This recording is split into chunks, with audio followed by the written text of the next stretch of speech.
बराबर जोर से बोल तो मैं तने खा के शिफा।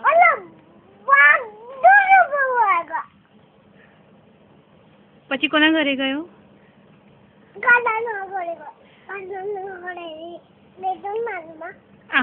ખાલાને જઈને કીધું કે નાની માં ખાલાના ઘરે જઈને કીધું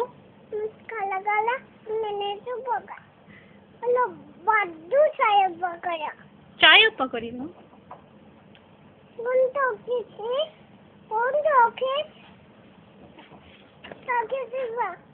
આપું ને કે આઈ love you very much.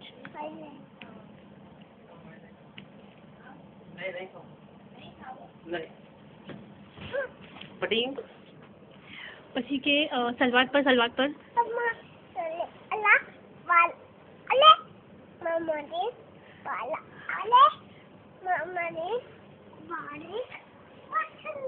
ખાકે Shifa જોવે છે ને સીધી બેસ.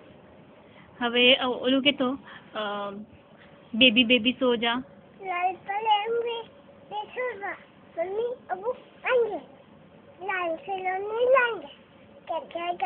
भूख लगी काले बेटा